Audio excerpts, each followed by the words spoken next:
حضرت عمر کا اسلام لانا اسلام کے لیے عزت کا ذریعہ بنا اور بلند آواز سے نعرہ تکبیر مکے کی فضاؤں میں بلند ہوا۔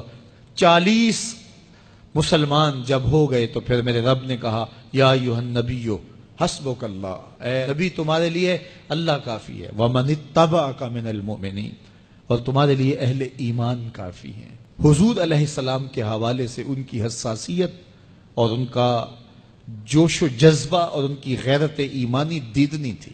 حضرت شاہ ولی اللہ محدث دہلوی علیہ رحمہ فرماتے ہیں کہ 17 مقامات پہ قرآن مجید میں حضرت عمر کی رائے کے مطابق قرآن نازل ہوا۔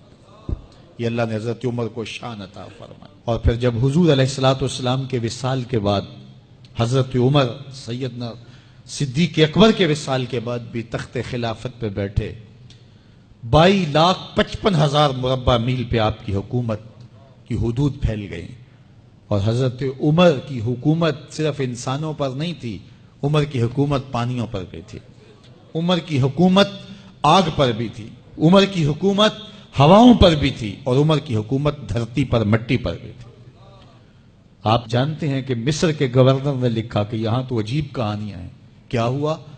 کہا کہ دریائے نیل اتنی دیر تک چلتا نہیں جب تک ایک نوجوان لڑکی کو زیورات سے آراستہ کر کے نیل میں ڈالا جاتا ہے، پھر نیل چلتا ہے، اور یہ برسا برس سے رسم جاری ہے۔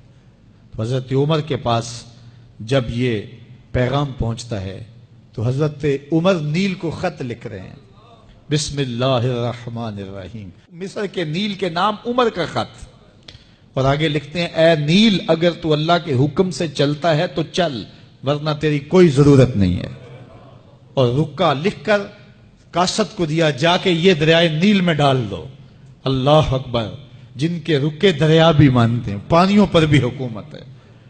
اور نیل میں جب وہ رکا ڈالا گیا، نیل ایسا چلا آج تک کبھی رکا ہی نہیں ہے۔ پانیوں پر حکومت، ہواؤں پہ حکومت۔ مسجد نبوی کا ممبر ہے، عمر خطبہ دے رہے ہیں، عراق کے علاقہ نہاون میں جنگ ہو رہی ہے، مدینے سے 1 مہینے کی مسافت ہے، 1 مہینہ مسلسل چلیں تو نہاون آتا ہے۔ حضرت عمر خطبہ دیتے دیتے درمیان میں جملہ معترضہ کا، یا ساریہ الجبل، اے ساریہ پہاڑ نہ چھوڑنا۔ لوگ حیران ہیں کیا ماجرا ہوا کہ ہم سے مخاطبہ ہے، ساریہ نہاون میں ہے، اور کہا ساریہ پہاڑ نہ چھوڑنا۔ 1 مہینے کے بعد جب وہاں سے قاصد آیا، اس نے کہا اللہ نے فتح دے دی۔ کہا کیسے؟ کہا پہاڑ کو چھوڑ کر دشمن پر ٹوٹنے لگے تھے، آگے بڑھنے لگے تھے، ان پر حملہ آور ہونے لگے تھے۔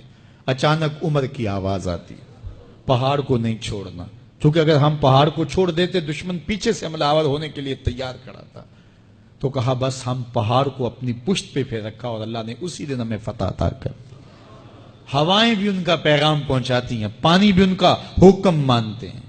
اس زمانے میں فائر بریگیڈ سسٹم نہیں تھا، لیکن ایک آگ بڑھتی آ رہی ہے شہر کی طرف، لوگوں نے حضرت عمر کو بتایا، امیر المومنین آگ پھیلتی آگے بڑھتی چلی آ رہی ہے اور شہر کو اپنے قابو میں لینے والی ہے۔ عمر اپنی چادر اتارتے ہیں اور حضرت تمیم داری کو دیتے ہیں، کہا یہ چادر لے جاؤ اور ایسے ایسے کرو، آگ پیچھے بھاگتی چلی جائے گی۔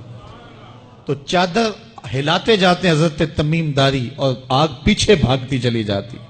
مٹی بھی حکم مانتی ہے۔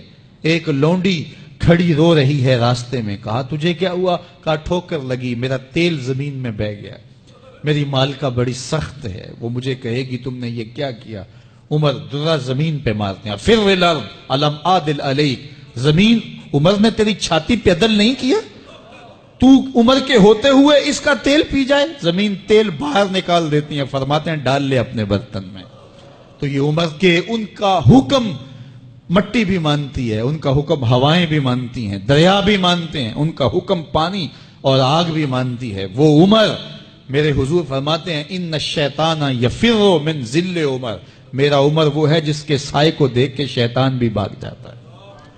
حضرت عمر رضی اللہ تعالیٰ عنہ نے ایک بہترین نظم و نسق دیا اور امور سلطنت کو اس انداز سے منظم کیا۔ ایک غیر مسلم مفکر کہتا ہے اگر اس امت کو ایک اور عمر مل جاتا پوری دنیا پہ حکومت مسلمانوں کی ہوتی۔ ایک دن مسجد نبوی سے باہر حضور تشریف لا رہے تھے، دائیں ہاتھ میں حضرت ابو بکر کا ہاتھ تھا، بائیں میں حضرت عمر کا ہاتھ تھا۔ ایسے باہر کی جانب آ رہے تھے، دروازے سے کوئی بندہ داخل ہوا تو اس کو دیکھ کے حضور نے فرمایا ہا کازا نبعث یوم القیامہ، قیامت کے دن جب قبروں سے اٹھائے جائیں گے ہم ایسے ہی اٹھیں گے، میرے دائیں ہاتھ میں ابو بکر کا ہاتھ ہوگا، بائیں میں عمر کا ہاتھ ہوگا۔ اللہ